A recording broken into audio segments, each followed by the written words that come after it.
បាទសួស្តីថ្ងៃនេះមកប្រឡាក់មាន់ទាំងអស់គ្នាណាហ្នឹងហើយឥឡូវយើងទិញមាន់មកហើយយើងក៏លាងសម្អាតវាហើយបន្ទាប់ពីលាងសម្អាតហើយខ្ញុំចូលចិត្តវាជា2អញ្ចឹងដើម្បីឲ្យពេលយើងប្រឡាក់គ្រឿងទៅវាចូលសព្វល្អ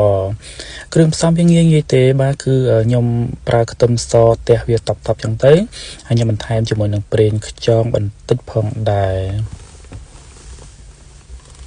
បាទហើយមិនភ្លេចទេគឺម្សៅស៊ុបខ្នុរបាទម្សៅស៊ុបខ្នុរនេះគឺយើងប្រើសមល្មមដែរទៅខ្ញុំដាក់ពីសភាពួកឯមាន់ខ្ញុំច្រើនអញ្ចឹងណាបាទហើយបន្តមកទៀតខ្ញុំថែមស្ករសបន្តិចហើយបន្តមកទៀតគឺខ្ញុំប្រើទឹកត្រីបាទជាប្រភេទទឹកត្រីក្តាម3ហើយខ្ញុំប្រើជាមួយនឹងទឹកស៊ីអ៊ីវបន្តិចផងដែរមែនតិចចាក់ជ្រុលពួកអីក៏រហូតដល់វាធំពេកបាទហើយរូបមន្តរបស់ខ្ញុំគឺខ្ញុំថែមម្រេចខ្មៅបាទជាម្រេច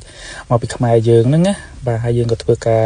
ច្បល់វាបញ្ចូលគ្នាឲ្យសព្វល្បាយអញ្ចឹងទៅបាទតែខ្ញុំអត់ហ៊ាន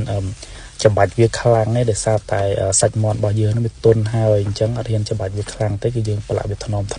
បាទបវលទៅបវលមកអញ្ចឹងទៅណាវាសព្វគ្រឿងល្អបាទហើយបងប្អូនដែលមានគ្រឿងផ្សំផ្សេងឬក៏រូបមន្តតែប្លែកពីនេះនោះក៏សូមជួយខមមិនខាងក្រោមផងណាបាទហើយនិយាយទៅការប្រឡាក់មាន់បែបសាមញ្ញអញ្ចេះគឺมันមានអីខុសឆ្គងទេគ្រាន់តែថាចំណង់ចំណូលចិត្តយើងផ្សេងគ្នាយើងអាចបន្ថែមគ្រឿងទៅតាមចំណូលចិត្តយើងអញ្ចឹងទៅបាទអរគុណ